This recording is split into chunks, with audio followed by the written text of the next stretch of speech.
Hello, everybody. Thanks for joining us today for our meeting. I did get quite a few emails from folks that are either traveling or have doctor's appointments, so we'll make sure that we share the meeting minutes with them today.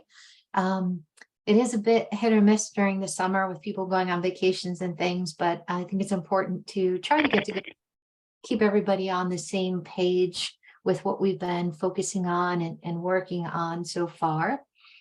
And so as you can see, I'm sorry, it's a little bit dark here. I'm at our lake. And so we just get the ambient light, but it's a little bit dark and gray today, which is okay. So the icebreaker for today is, if you could pick any way to start your day, what would that be? And for me today, I woke up to the loons and had a nice time paddleboarding around. And the lake was really flat, which makes it easier for me and less likely for me to fall off the paddleboard. So I was grateful for that as well. And that was a great way for me to kick off the day. And I'm sure I'll remember that in the winter when it's freezing cold and sleeting outside, that I was able to do that. Good morning, Anna. How are you today? Or good afternoon. Sorry. How are you? I'm well. Is this an aspirational morning, or is this a realistic morning? Either way is fine, but if you could wake up and do anything in the morning, what might you like to do to kick off your day? I would love to wake up and immediately exercise, but my body just does not like morning exercise. So I sit around and read. Just being calm and waking up is a good morning for me. But I wish it wasn't that way. Nice. Hi, Julie. How are you today? Good. How are you? Great. I would say, I would have to say close to what you experienced. My favorite place, I live in the Lakes region, but I go to a place in Maine that's on an island off the coast.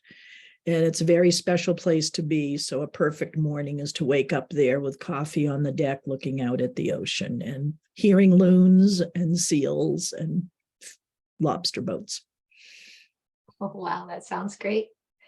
Hi, Faye. How are you? I am well, and I'm going to be the third lake person because I get to Lake Wentworth and Wolfboro, and it's the dawn photo. And I go back to bed after that, but I love starting with the sunrise and trying to get a good photo of it. That sounds great. Hello, Sunny. Good afternoon.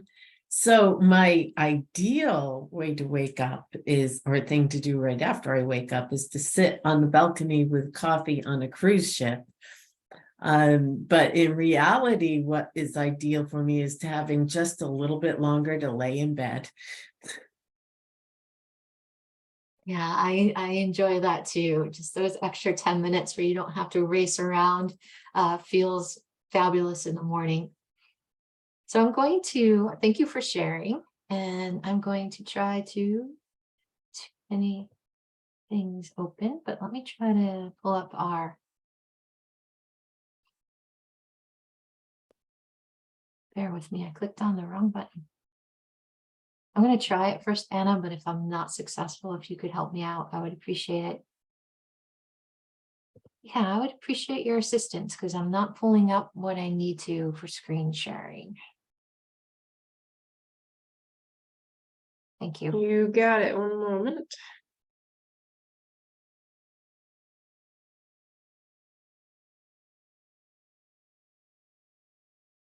I have to say what was really nice was my mom. I picked up my mom and I brought her up here for a couple of days. And it was super nice having her company in the morning. She's a coffee person, so it brought all the memories back of the click, click, click of the coffee sound with the spoon. And I'm not a coffee person, but just kind of brought me back to when I was younger, and that was super nice. So today's pretty much some updates. The Lebanon ECE facility is moving along, and I believe that the design concepts are in a good place. So there is going to be a presentation Thursday at 6 p.m. in City Hall in Lebanon. I believe it's they do everything on virtual too. So if you're interested, you can go to the Lebanon City website and hop in as a guest to that meeting and listen to where they are with that presentation and with the concept. There was an article, I think I read it in the Valley News over the weekend, perhaps, talking about the center and giving a blurb and letting folks know that this meeting was going to happen. So it is a public meeting, Thursday at 6. Damien's not here today, but I'd be looking forward to knowing how they're moving forward with that Orange County ECE facility. Last we heard, they were excited because they purchased the building. And I'm hoping with all of the rains that that building wasn't impacted at all, and they were going to be renovating it. So I'd be curious to find out where they are with the renovation, when they plan to open, and things like that. Amy is not here today. She had an appointment, but there was some exciting news from ECEA. I believe that there were 16 or 17 people that were going to be finishing the certificate, or the program. So that's very exciting. Thousands of hours into the sub pool already that they're working on to do expansion. There's been support. So part of our work from Vital Communities is that networking. And so there's been support from Dartmouth College and Dartmouth Health to support the ECEA training workforce program over the summer, with additional funding potentially happening in the fall. So that's really exciting. Xian, who's the new president of Dartmouth, I think that's the right title. Yes, Sunny, president. Thank you. Did a lot of listening sessions, and housing and childcare came up as the top 2. So I think that she's really trying to be responsive and proactive in not only listening to what people say, but supporting efforts that are out there, which is great. Joanne Conroy has been doing a lot of work, as well as Rick Mills, in supporting EC efforts. And we're hearing that they're going to continue to support them, which is fabulous. Also the modular is coming together in Lebanon, and Shaheen is coming to actually visit that site, which will put a spotlight on ECE and a spotlight on Amy's work and the work of early childcare providers and children. And Amy was setting up some speakers to come talk for that event. So that's pretty exciting. And that'll bring that spotlight that we are hoping for into this profession. There was a survey that Anna was working with K2 for ECA about food resources that came up as a retreat idea. And I was wondering, were there any findings so far in that data? Or are you in the process of still kind of going through it?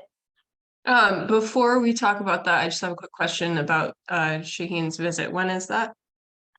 I don't Do you know know? off the top of my head. I can't remember. Okay. I don't have that pad of paper with me. So food resources, the core team who's been working on it at Vital Communities has been busy with climate retreats and on vacation, and I've been dealing with some family emergency stuff. So the results haven't fully been analyzed yet. What I found so far seems to line up with the same study that not Shelburne Farms, Hunger Free Vermont, I believe, is the organization that did it in Vermont. And they found that ECE centers are struggling mainly with time, with staffing, with access to affordable food, and with preparation and storage spaces. So I'm poking my way through that survey, and I'm hoping we have a team meeting Thursday of this week, I think. So I'm hoping to have some better updates for our next meeting. Great, thank you. We had Sean looking into, and I believe, I could be wrong, I think Sean said he was going to be on vacation the first 2 weeks in August. So I think that's why he's not here today. Sean was going to get in touch with Cindy Warmington, and Amy was going to get in touch with Joe Kenny to attend one of our meetings that we would have open to any and all people in our working on this initiative. We would draft questions in advance, and I would send out a document saying what questions might you want to ask. I found that works better, and then have open session for follow-up. But I think the word for today is spotlight. So we definitely want to catch their interest. Both of them have been very interested, and my brief knowledge of it, supportive of ECE from what I'm hearing from other folks. And Joe came to the ECEA retreat and was really nice and very personable and saying how he could help. So they want to kind of define the message, and I'll be working with the advocacy committee because we sent the whereas letter, for those of you who might remember, to Governor Sununu, and we want to review those whereases to make sure that those are truly the key focus points, the language that we want to submit. We want to have one page that oh great, Sunny, August 7th is potentially her visit, to make sure that when we have focus groups, we're using that same language. Let's Grow Kids did that, which was really helpful. I have been participating on the EL and H meetings, listening into some of the work that they're doing on their subcommittees. And I was connected to Marianne Barton, who is on the Council for Thriving Children's Advisory Council. I think I said all of that right. There's two councils, so it gets confusing, Joanne. There's the Council for Thriving Children, and then there's the longstanding and legislatively enacted Child Care Advisory Council. And Marianne Barter chairs the Child Care Advisory Council. Great. I've heard they've been doing really good work. So I'm trying to connect with her to learn more about their focus points, because they are at that kind of state level. And what we have talked about as a group with advocacy and this group is, rather than reinventing the wheel or reinventing another grassroots effort, we could put our efforts behind people who are already kind of leading the charge, and their charge is to do this work. Then I think that would be a really good use of our mission statement of advocacy, support, career development, training, the key things that continue to come out. So curious and looking forward to meeting with her. She reached out to me. We're going to try to get together one morning via Zoom call.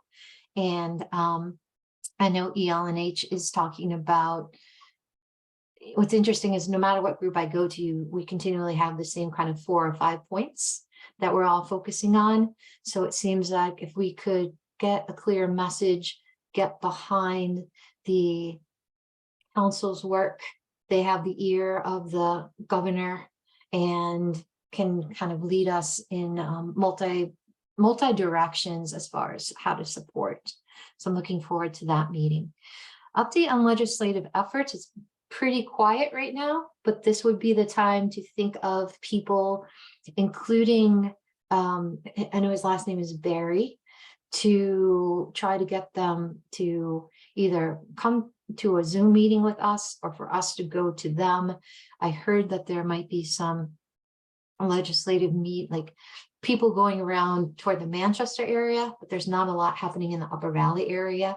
So either we send people to one of those meetings, or we ask and invite them to participate in one of our meetings, just so that they know we're out here and the work that we're doing and the key points that we continue to bring up are really important.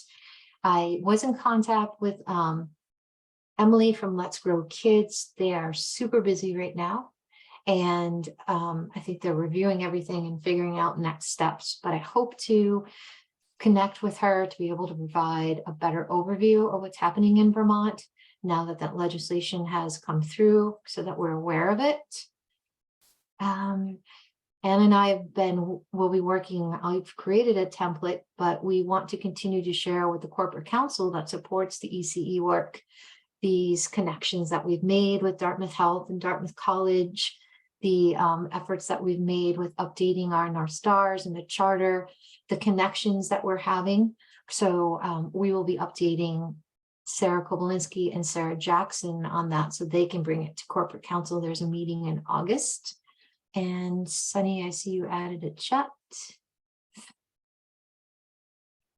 Yeah, that was just the last conversation with the childcare community, and your name was put in a lot as willing to help with a lot of things. So you might want to look at the recording. Was I signed up for anything that I need to know that I should be doing at 2 o'clock today? Or No, not today, no, but there were a lot of items on there that the childcare community would like to move forward with, and your name was put in quite a number of times as being available to help. So.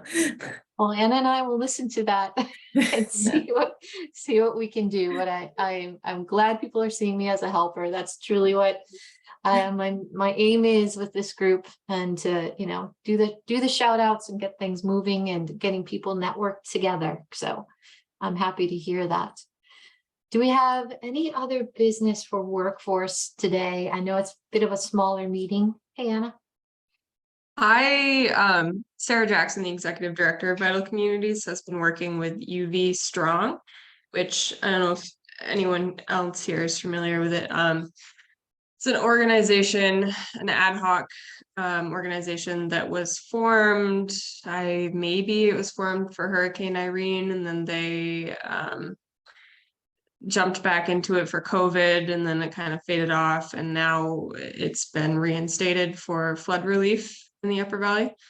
And Sarah Jackson has asked me if I'm aware of any ECE programs that need some extra financial support. And I know that a couple meetings ago, Ruth Brisson shared that there's an ECE center in Woodstock that lost just about everything. So I let her know about that. But if anyone else hears of any centers that need some immediate financial support, please let me know and I'll pass it along.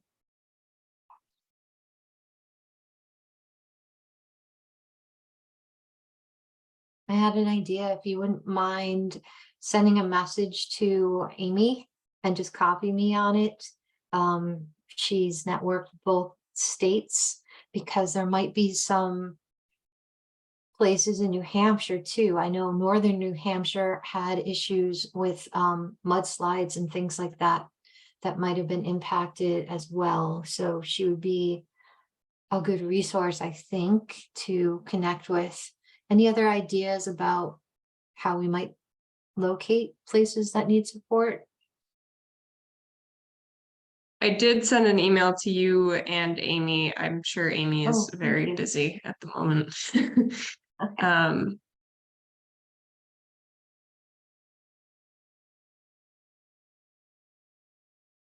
That would be, thanks. Sorry, I missed it. No, it's okay. I think my only thought was kind of going that direction. Yeah, Amy seems like she would have the most information, besides just anyone who strikes up a casual conversation with an ECE director here and there. Right. All right. Any other business for today that we would like to talk about, or things you'd like us to follow up on for another meeting that's coming up in 2 weeks? It has been a bit quiet, which is a good thing. I think we all needed this summer to re-energize and take a breath because of the pandemic and just the nature of our work. There's always something that's going on that we're focusing on. And is there anything else people want to add? So I will follow up with Amy and Sean over the next couple of weeks in regard to getting some folks to our meetings to hear our message. We are working on the messaging, like a one-pager, and cleaning that up. A lot of exciting work with the training that Amy has been leading, positive impact, people signing up. One of the things that she and I are going to work on is connecting more with the local high schools to try to see if we can pull in more of the students that haven't graduated yet, making this be not only a career path experience, but perhaps what I was thinking of is, high school credit extended learning opportunities for students. They might be able to get credit for doing that, which would be great, combining that in. And also, we're going to circle back around probably in the fall to talk with some of the tech centers that are reconsidering, because now I did attend a federal level meeting because I don't know the title of it. It was long. There's a new committee formed at the federal level to focus on early childhood education. And I attended that hour-long meeting in which they talked a lot about advocacy, training, support, that they really want to encourage people from diverse backgrounds to go into the field. And that could be many different references of diversity. They talked quite a bit about people who might not have had families that went on to have experience in this field, and stipends and tuition support and things like that to energize and have people look into this as a career. And so they are kind of doing listening sessions themselves. There were some questions about, hey, we already have this work done in this state or that state, and now you're starting, so please don't undo the work that we've done. Head Start asked, what their role is in looking at how this federal level committee is going to work. So there are more questions than answers, but if you aren't aware, there is now that level of commitment and a committee that's been formed on it that's trying to figure out where it kind of lives in this environment where states are very independent. And then within each state, as we've learned, each county kind of works in its own way too. So it's not definitely a one size fits all kind of a profession. And I think flexibility is going to continue to be really important when they are putting some guidance together.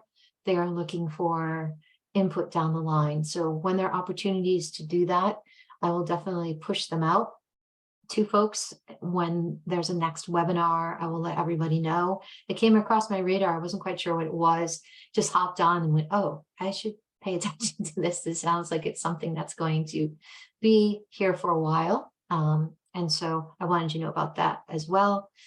And I think those are the updates from my list. Anything else that people want to mention?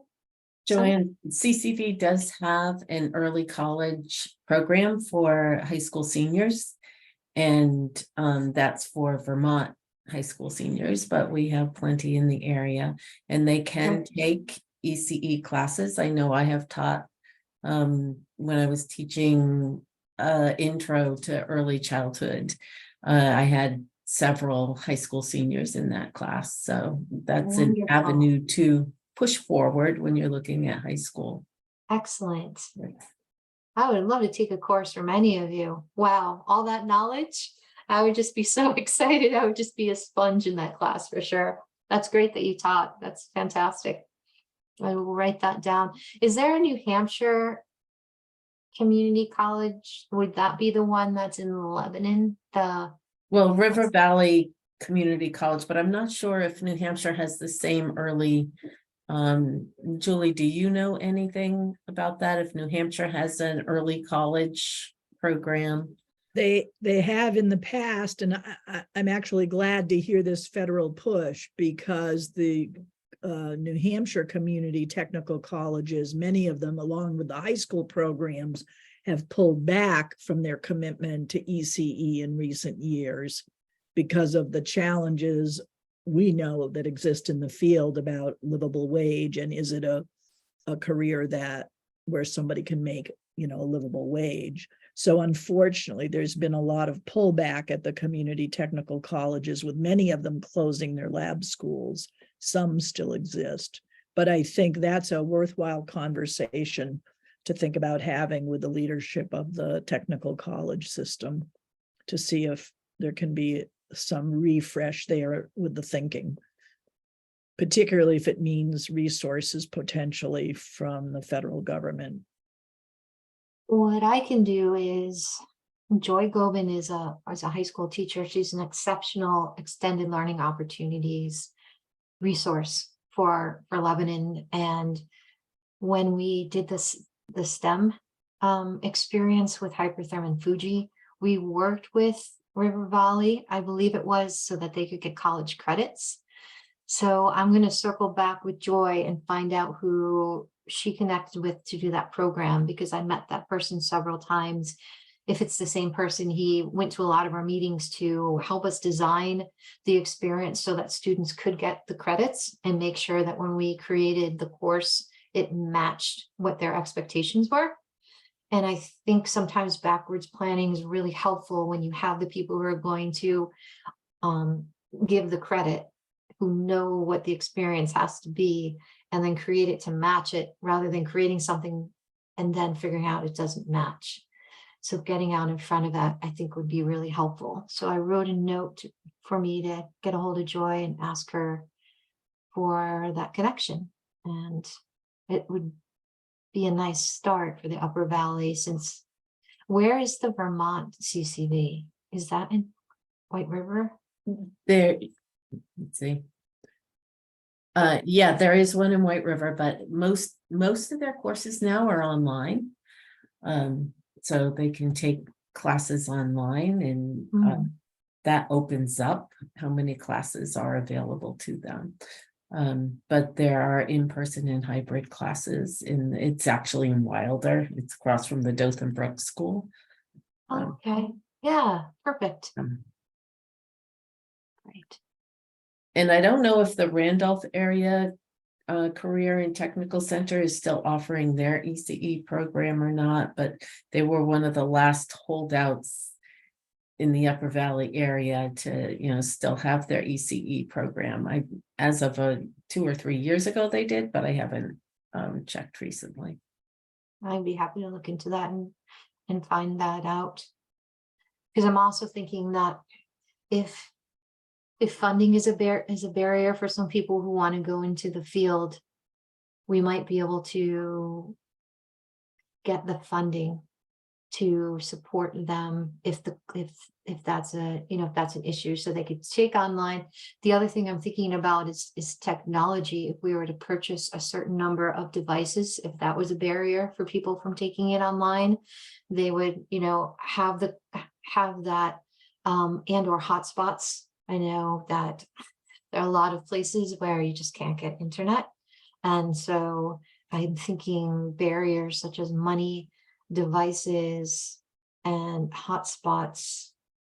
And I would connect with these colleges and ask them if they're seeing that as a barrier or not. But if there was a cohort coming through, we might be able to say, along with taking the course, you will leave with a Chromebook, or you will leave with something, and that improves their lives beyond just taking the course, which I think is important. And I think another barrier and something we might be able to think about and be helpful is just the technical skills needed, and how to study online, and having some sort of coach available to them to help them with the online process. Because for some people that just comes natural, and for other people it just doesn't. Yeah, that executive functioning skill really has to hop on to keep you in focused and moving along versus going to a physical classroom. Right. And yeah, that can be overwhelming too. Yeah, when and managing your own time, Mhm. time management comes really into play with online learning. Yeah, That you don't have the same thing with in-person learning. So it's a great point. The two thoughts I'm having about this are just to circle back to the ECHO group that was just started.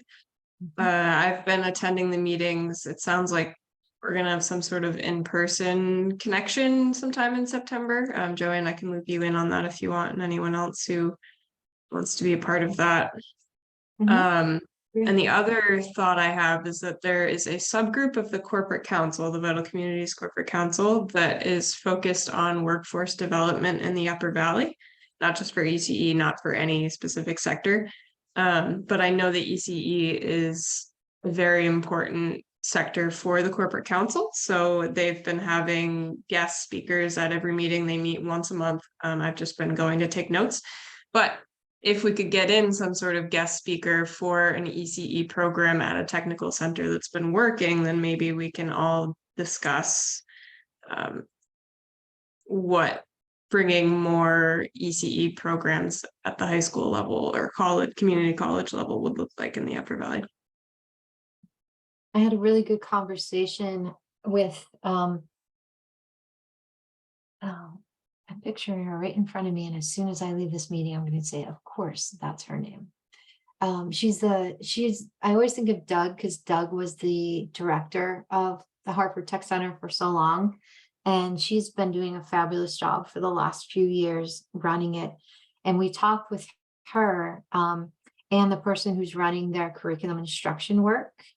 And what we realized is they themselves as parents are experiencing and understanding the need for early childcare. And so not only are they seeing it as a need as a profession, but in their own lives.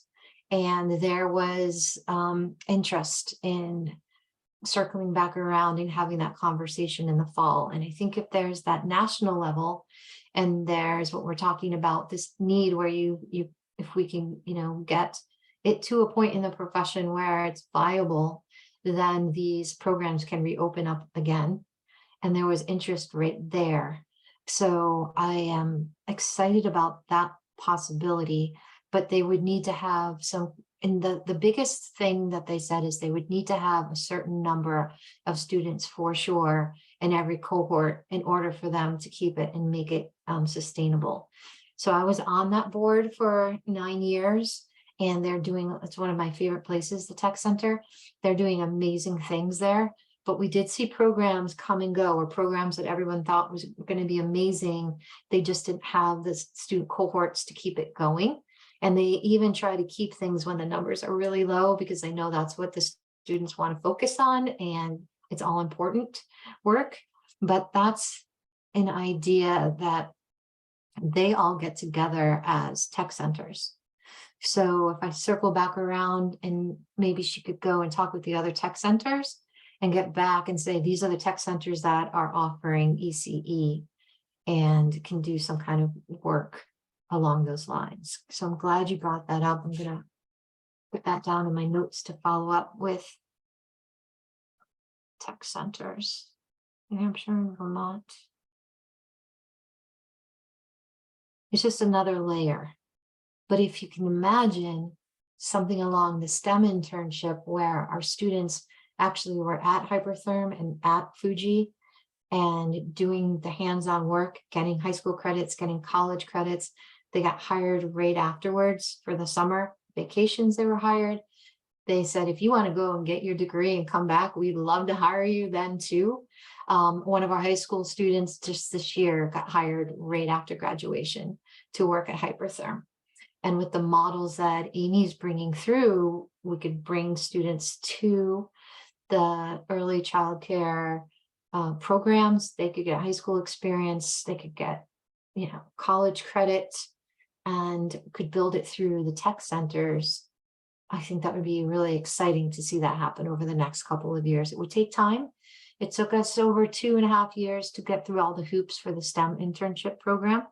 One of the things that the Commissioner of Education in New Hampshire is all about is his Learn Everywhere concept, which is, you should be getting credits to do this. You should be getting credits to that.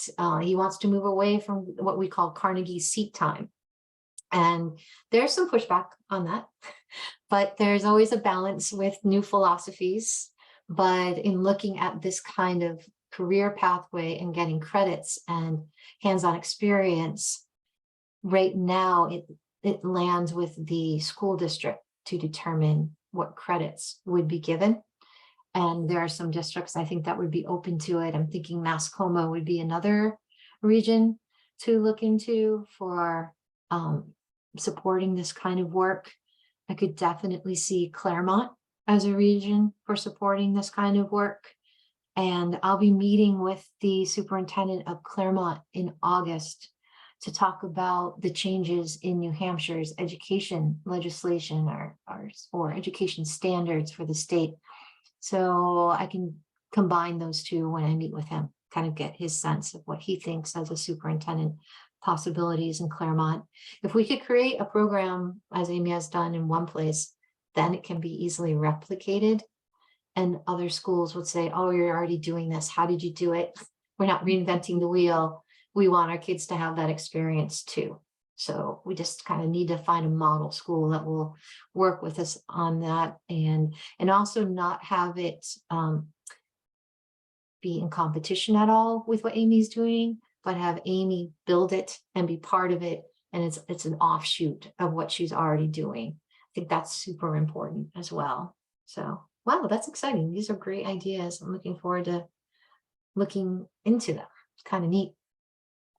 And Anything Joanne, it's else? also nice to see where you can see the direct link to this kind of strategy with the advocacy work, where the work of the Child Care Advisory Council and Early Learning New Hampshire priority setting is looking very much at how do we identify a new revenue stream to improve wages. So those things go hand in hand. It's nice to see Okay. that. Great. Yeah. Big The more that dream. we can, the Given more that we Vermont's can success, talk. Yeah. given Vermont's success, we have to dream big. We do. We absolutely do. But we got further than we thought. I think a year ago when I started, compared to where we are today, I've seen a lot of movement, unexpected movement, which is exciting. Yeah, very exciting. Well, wonderful. I know everyone's busy and I appreciate your time. I have lots of notes of things that I'm just excited to start and look into and make those email conversations happen. I am going to meet with Marianne soon, so I'm looking forward to that. And I will see you tomorrow, Anna, because we have our bi-weekly meeting to catch up. I will send you a template I'm working on for corporate counsel that we can put information in easily to have them have updates once a month. And I hope everybody has a wonderful rest of your day, and that at least in this month, you will wake up and be able to do what you described that you wanted to do. That would be a great outcome of this meeting. Sunny, sign up for that cruise. Yeah, not this month. That's in January. Our cruise Oh, is good. in January. You have your eye on Nice. a prize. That's Sunny. right. Good. We're going to Antarctica in January. We're cruising to Antarctica in January. How exciting. Yeah, so I don't know how much I'm going to want to be out on my balcony Right. having coffee in the morning, but I can bundle up and do it. I think Very you're gonna have to now, just for like 3 minutes to Yeah. say that you did it. We are planning to do the polar plunge too, though, once we're there. So Wow. Fabulous. Ah, Oh my gosh. That's Great. Well, amazing. have a great day, everyone. Bye-bye.